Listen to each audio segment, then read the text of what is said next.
So you're thinking about moving to Tucson, Arizona. Well, in this video today, we're going to talk about buying a house in Tucson, the steps to go. There's 8 basic steps. I'm going to go over those basic steps with you today, and we're going to do that right now.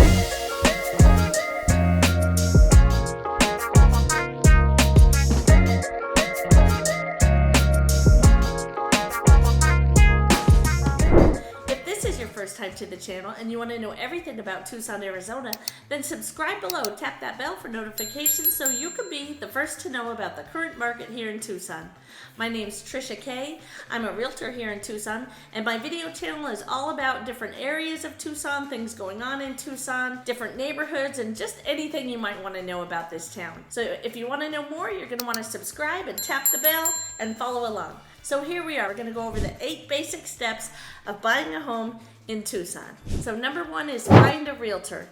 You're going to want to interview a realtor, find out about their experience and how well do they know the area. They're going to go over the process of buying a home with you step by step. You're going to discuss things that are important like schools, different areas, access to the freeway. All of these things are important. Are you considering a new construction home? Make a list of what you're looking for in a home. You're gonna put it in order of importance, the things that are most important to the least important. And if there's 2 of you buying the home together, you each need to have your own list. You're gonna discuss with your realtor different lenders and also different title companies. The buyer gets to pick the title company. The title company works for both the buyers and the sellers, but the buyers do get to pick who the title company is. You're gonna talk about a buyer's advisory, and this is a booklet that your realtor will give you, and it has all sorts of information in it. It has everything from crime statistics to sex offenders to all sorts of other things. So this is a good thing to look at when you're looking in different areas or when you find a house in a neighborhood and you want to do a little homework about it. Once you choose a realtor, you're going to hire them with a buyer-broker agreement. Step number 2, you're going to talk to a lender. You're going to want to get pre-qualified to buy that house, so you're going to talk to a lender. This will help you find what your price range is and just what area you should be shopping in as far as budget. You're going to talk to the lender about how much you need to put down on the house, and you want to make sure you're comfortable with that monthly payment. And you're also going to ask, what kind of closing fees are there? The title company and the lender both have closing costs, so you're going to want to talk to the lender and find out how much theirs are. You're also going to ask them, what kind of timeline do you need? Most lenders do closings when they're doing a loan. They give you like 30 to 45 days is a good time from the time you make the offer on the home till the time you close and you get the house keys. Number 3, it's time to go house shopping. So once you know the area and the price range and you're out shopping for a home, the realtor will take you to lots of different places. What I like to tell my clients is you'll have a little stack of papers for a page for each house that you look at. You make notes on each page. And each person, if you're shopping with 2 people, you'll keep your favorite 2 homes at the top. And then you keep going through them. But that way when you get home, you're not laying out 10 houses on the table and trying to make decisions. You'll be able to have your top 2. They may be different than your partner's top 2, but as long as you have your top 2 there, that it kind of makes it easier to put some of those others and set them aside. It kind of takes some of the stress out of trying to choose between 10 houses. Once you find a home, your realtor, before you make an offer, they're going to pull up comparables so you can see what other similar homes sold for so that you're making an offer that's a good offer. In Arizona, everything needs to be in writing. All contracts need to be in writing. If someone tells you something verbally, they don't have to do it if they don't put it in writing. So make sure you get everything in writing. Your realtor will help you negotiate the contract, and if there's a counteroffer, you guys can go back and forth and negotiate with a counteroffer. Just so you know, all homes in Arizona are sold as is with our purchase contract. That doesn't mean you can't do home inspections, and if there's something broken, ask for repairs. But homes are sold as is. That's what the purchase contract says. You're going to want to discuss, when you're writing up this purchase contract, you're going to want to discuss earnest money. Now, earnest money is money that the buyer puts down in good faith. This can be any amount. It can be 0 all the way up to whatever you want. A lot of buyers put down 1%. That's just kind of a guideline, but it's not a rule. You can put down any money that you want. This is in good faith, and you give that to the title company, the earnest money, and you let them know on the contract how much you're willing to put down, and the title company will hold that money. So as soon as you're under contract, The contract says you immediately need to put your earnest money down with the title company. So you'll be writing them a check or wiring them some money, and that needs to be done immediately. So 24 to 48 hours, it needs to be at the title company. Moving on to number 4, we're now at home inspections. Home inspections are 10 days long. Now this is via the contract. It's negotiable, so if you need more days, just have your realtor put that in the contract. During this home inspection period, this is the time you're going to want to check out all the details. You're going to have inspectors come over and check out anything that you're worried about. The seller will give you time with the home, so they'll leave the house and you'll have your inspectors come over. If you don't have home inspectors, you can ask, or any kind of inspectors, you can ask your realtor. If they've been doing this a long time, they're going to have a long list of different kinds of inspectors, and they'll ask what inspections you'd like to have done, and then you can meet the home inspectors over there. Now the payment is due to the inspectors from the buyers on the day of the inspection, so you can have anything and everything inspected: the home, the roof, the termites, anything and everything you want to have done. Again, you can talk about this with your realtor and go over all the different types of inspections and decide what inspections you would like to do. So during this time, I like to encourage my buyers to call their insurance company and get a quote for how much home insurance would be on this home. You never know, it could be in a flood zone or something, and the insurance could be really high. So this is something you want to find out while you're in your inspection period. If you find out something that's a deal breaker while you're in your inspection period, you can cancel the contract and still get your earnest money back. Another thing I like to encourage people is to look through the buyer's advisory. It has all sorts of things. Your realtor will give you this, and it will tell you, sex offenders, crimes, water, electric companies, all sorts of different things. Anything that you want to find out, look through this buyer's advisory and just see if there's anything you want to check out while you're in this inspection period. Another good idea to do while you're in this time is to talk to some neighbors and see, just what the neighborhood's like, and if there's anything, arguing going on with neighbors or anything like that, or they might tell you something about the seller, something they've done, or something that happened at the house, or they might know things. So it's good to talk to the neighbors, drive through the neighborhood, just kind of look around and make sure you for sure like this area. Now, within 3 days of going under contract, the sellers are going to provide you with what's called the seller property disclosures and an insurance claim history.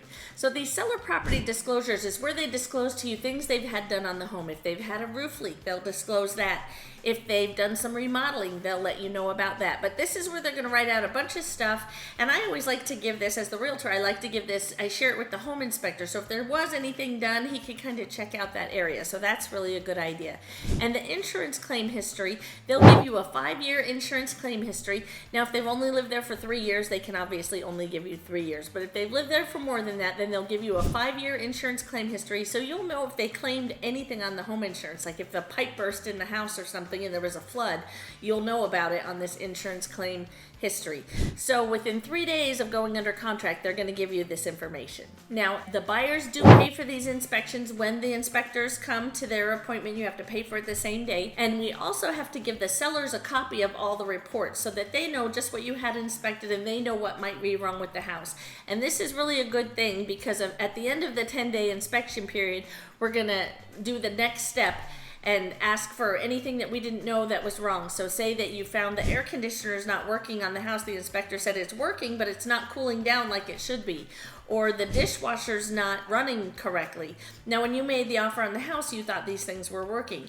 So that will be the next step. We'll talk about what to do next. Another thing I want to mention is the preliminary title report. Now, the title company is going to send you a preliminary title report. It often comes while you are in your inspection period, but sometimes it doesn't come during that time. When you get the preliminary title report, it goes over a lot of things. It goes over people on the title. If there's liens on the home, say a roofer fixed the roof and they never got paid, and so they put a lien on the home. There's the CC&Rs, which are the rules and regulations, and then HOA information is in there. So you're going to want to make sure you look this over. The title company will email this to you, like I said, often during your inspection period, but sometimes it comes after. Now, when you get this preliminary title report, you want to look it over. If you have any questions, call the title company, ask them what things are if you're not sure what they are. And then same thing with the rules and regulations, you're going to want to look at that. Say you have 4 teenage kids, and then you and your husband both drive and you only have 2 spots in the driveway to park and 2 spots in the garage, you now don't have enough spots for everyone. And if they don't let you park in the street, this house may not work for you and you may need to back out. So if you see anything in there that you don't like and you need to back out of the contract, you have to do that within 5 days of receiving this preliminary title report. So this is an important thing to keep an eye out. It's important paperwork to look over when it does come. Okay, so after you're through your inspection period, it's called the buyer's inspection and seller's response. So you're going to write up, or your realtor is going to write up, anything they found wrong. So let's use that air conditioner example. Say when we bought the house, we didn't know the air conditioner wasn't working. We didn't know the dishwasher wasn't working. So you're going to write on this buyer's inspection, we call it the BINSR. You're going to write on the BINSR, you're going to have your realtor write on the BINSR that you would like the AC unit repaired by a licensed air conditioning person, a licensed air conditioning company, and you would like the dishwasher fixed because you didn't know when you bought it. During this time, as soon as you send over this BINSR, it ends your inspection period. So if you send it on day 7, then you don't have a 10-day inspection period. As soon as you send it, the inspection period's over, and that's okay. It's okay to send it early, but just know that your inspection period's over once you send this form. They now have 5 days to respond to your request, and they can say we're doing nothing at all, they can say we'll fix it all, or they can say we'll give you money in lieu of repairs,